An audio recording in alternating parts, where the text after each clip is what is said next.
श्रृंगार house of mangalsutra, जहां ये आईपीओ खुला है बाजार में, और हमारी राय है इस आईपीओ में अच्छी लिस्टिंग गेन और लॉन्ग टर्म दोनों के लिहाज से लगा सकते हैं पैसा। कंपनी क्या करती है?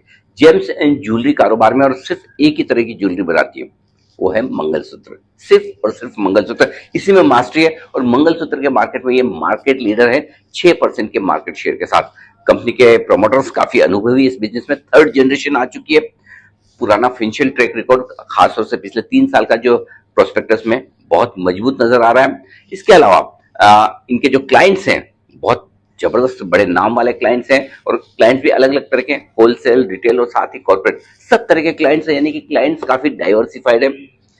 आगे आने वाले समय में बड़ा एक्सपेंशन प्लान रखा है कंपनी ने 42 अलग अलग शेयरों में। हालांकि कंपनी के वैल्यूएशंस भी काफी रीजनेबल है और बहुत महंगे नहीं, और इस लिहाज से थोड़ी सी लिस्टिंग पर और लॉन्ग टर्म के लिए एक अपसाइड स्टॉक में देखने को मिल सकती है। एक और अच्छी बात जो आमतौर पर ज्वेलरी कंपनियों में दिखती नहीं है, वो है लिटिगेशन।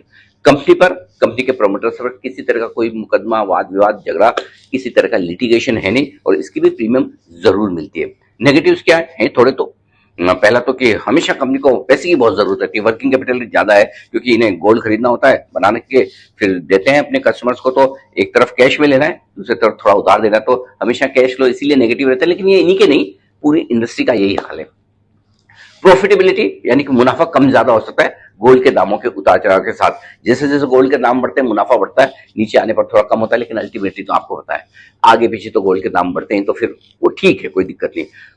लगभग आधा रेवेन्यू कंपनी का महाराष्ट्र से आता है। जाहिर सी बात है, मुंबई में ही सारे बड़े होलसेलर्स हैं, बड़े कॉर्पोरेट क्लाइंट्स हैं, तो यहाँ पर ज्यादा बिजनेस है, लेकिन अब कंपनी धीमे धीमे एक्सपांशन के मूड में है। तो ये है श्रृंगार हाउस ऑफ मंगलसूत्र।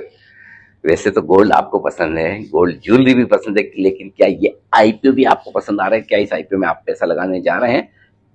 जल्दी से अपनी राय मुझे लिख भेजिए। क्या खरीदेंगे, शेयर या मंगलसूत्र?